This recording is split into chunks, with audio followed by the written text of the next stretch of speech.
Okay, so I told you I was in Kamloops. Well, no, not really Kamloops. Yeah, scratching my bit. Itchy, camping for 10 days, another shower. Hopefully you can hear me. Yeah, so this is the Oregon-Idaho border. Right behind you is the Snake River, and that is the border.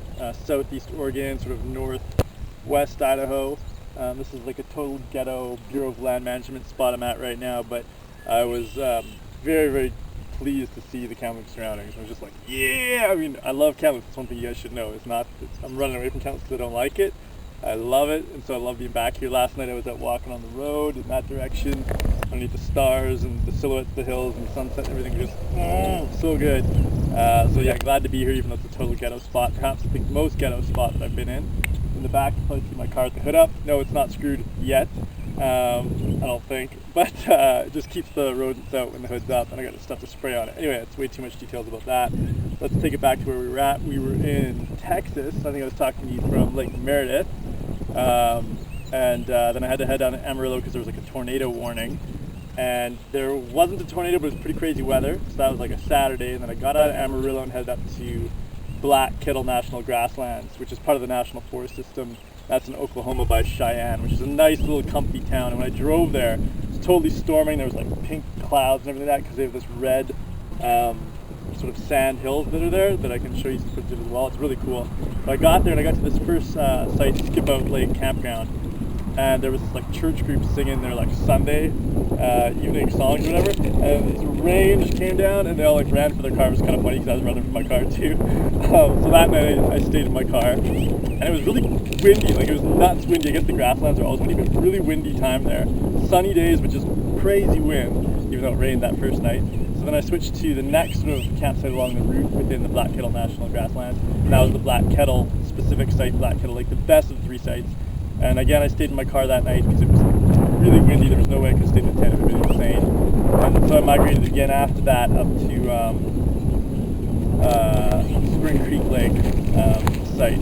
And I've got some footage of like the lake there, which is pretty much the same as the lake at the first one, Skip Out. So that Spring Creek was the last one, Kettle in the middle, and Skip Out was the first. Skip Out, I kind of did this tour around the lake, like on this trail. And I can show you some footage of that area too, which I'll show you right now. That's Skip Out where I was first. We'll skip Kettle because we'll come back to it because I stayed there at the end as well. Then I went to Spring Creek and I got some footage of the lake as well. There's like a little dispersed section I was in. Some of the red sand and the grasslands are in there too. More of a hunting. There's like a group of hunters that were there at Spring Creek. But anyway, I stayed in my car those first 3 nights because it was crazy windy. And then I was like, screw this, I'm staying at my tent. And so I went back to Kettle, which is the best site. And there's this awesome little staircase, there's all this red sand, there's a genius lake, there's like docks. So I set up my tent and I stayed there. Now it's cool, nice temperature to sleep in as well. And Kettle I did also went to like the Washita battleground site. I think it's like Kettle was like an Indian tribe or an Indian leader.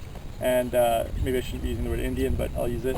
And Custer and him had a battle, so I went there. There was this Croton Creek like nature site I went to, and I went to this like heritage site. There's like a sort of a old school cabin they used to live in. So it was just kind of like a low key time in Kettle. It wasn't these crazy hills. It was like very flat land. And I spent a lot of time at the library, trying to fix my computer, which had become a problem at that point. I had to go down to Elk City to get a computer. On the way down there, I got stopped by a cop for speeding, but he let me off. Thank God. Yes, and so I got a computer monitor for my laptop, like an external, so that it can function, which is what I'm using right now. Although I just got another laptop at NAU, so we'll see how that goes. I got to get a battery for it, but it should be good. Anyway, so yeah, it's pretty chill time there, like lots of grasslands, and then I wanted to head through Oklahoma to New Mexico, which is kind of a little bit longer than going back through Amarillo.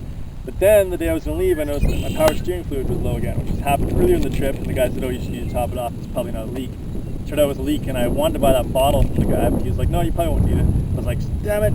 So I was like, I gotta get some power steering fluid for this thing. So I called all these spots in Oklahoma that would have been on the way to New Mexico without going through Texas, and nobody had the stuff in Volkswagen. So I had to go through Amarillo again, get the stuff there, and then head off to New Mexico and super grassland area as well, all the way. When I was going to New Mexico, finally hit a spot where the grassland like goes up a ledge, and you can see some cliffs. It looks beautiful.